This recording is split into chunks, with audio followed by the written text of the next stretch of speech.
रामपुर गांव की उस हवेली में सुबह होते ही सबसे पहले एक आवाज गूंजती थी, झाड़ू की आवाज। और वो आवाज हमेशा रिया की होती थी।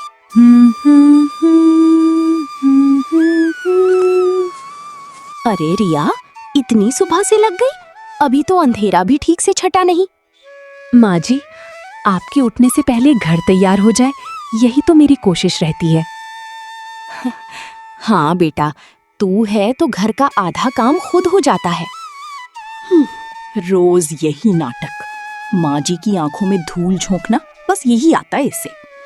अरे सुषमा दीदी, तुम्हारी जेठानी होती हो फिर भी घर में वो छोटी बहू का ही नाम चलता है।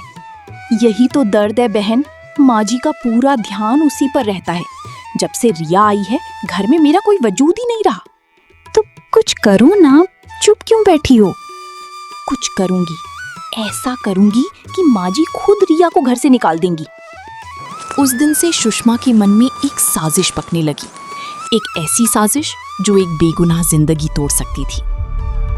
उस रात सुषमा ने वो किया जो किसी को करना नहीं चाहिए था। बाकी गहने मैं बेच दूंगी और ये हार ये रिया के कमरे में जाएगा। अब देखती हूँ कैसे माँ जी उसे बेटा बेटा कहती हैं। वो रात उस घर में एक जहर घोल गई। अरे मेरे गहने कहाँ गए? 30 साल के गहने आज तक किसी ने हाथ नहीं लगाया था। कोई बताएगा मुझे, मेरे सारे गहने कहाँ गए? माँ जी, मैं कुछ कहना नहीं चाहती थी, पर रात में मैंने रिया को आपके कमरे की तरफ जाते देखा था। दीदी, ये आप क्या कह रही हैं? मैं वहाँ क्यों जाऊंगी? माँ जी, आप चाहें तो रिया के कमरे में देख लीजिए, सच सामने आ जाएगा।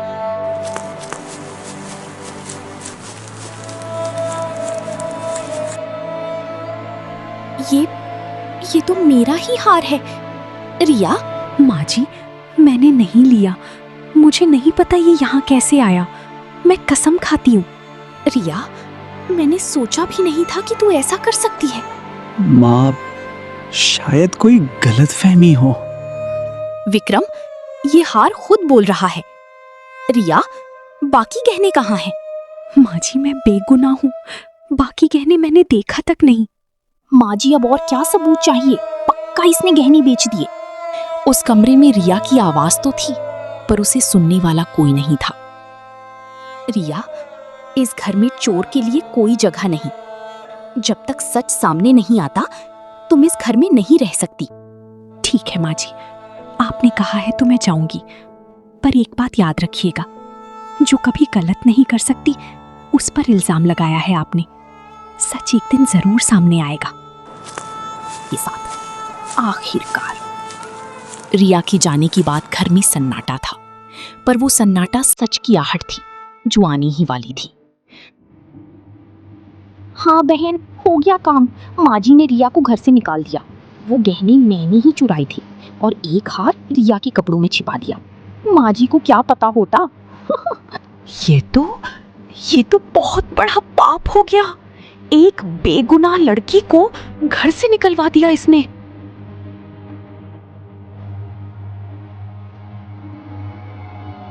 कमला, सुनो, मुझे एक जरूरी बात बतानी है। क्या हुआ गीता? इतनी घबराई क्यों हो? कमला, तुमने रिया को घर से निकाल दिया, पर अभी मैंने सुषमा को फोन पर ये कहते सुना कि गहने उसने चुराए थे। रिया के कपड़ों में हार उसने ही छिपाया था।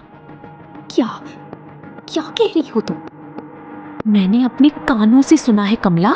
मेरे कानों ने मुझे धोखा नहीं दिया। सुषमा, क्या ये सच है?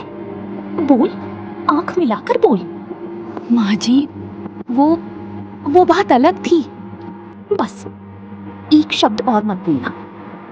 मुझे सच पता चल गया है। उस शाम सालों की ईर्ष्या, झूठ और साजिश सब कुछ एक पल में ढह गया।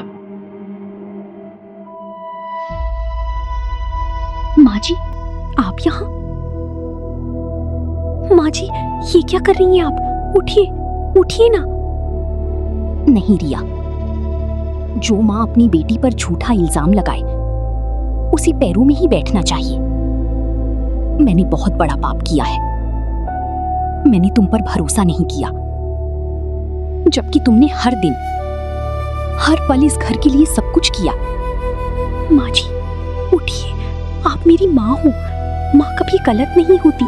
तुम जैसी बहू पाकर मैं धन्य हूँ, और मैंने तुम्हारे साथ जो किया उसके लिए मैं खुद को कभी माफ नहीं कर पाऊंगी। माँ जी मैं आपको माफ करती हूँ, पर एक शर्त पर। आज से आप मुझ पर वैसे ही भरोसा करेंगी जैसे पहले करती थी, पहले से 1000 गुना ज्यादा। माफ करना गौरी, जब तुम्हें सबसे ज्यादा मेरी जरूरत थी मैं चुप रहा।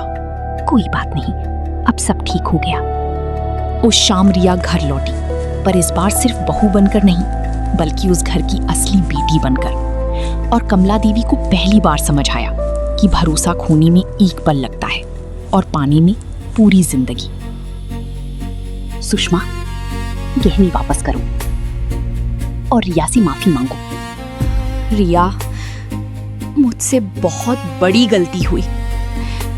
जलन में अंधी हो गई थी मैं, माफ कर दो। दीदी, जो हुआ वो भूल जाइए, आज से नई शुरुआत। उस दिन के बाद रामपुर की उस हवेली में एक बदलाव आया। ईर्ष्या की जगह प्यार ने ले ली, और वो घर जो टूटने की कगार पर था फिर से एक हो गया। झूठ की जड़ें गहरी हो सकती हैं, पर सच का तना और भी मजबूत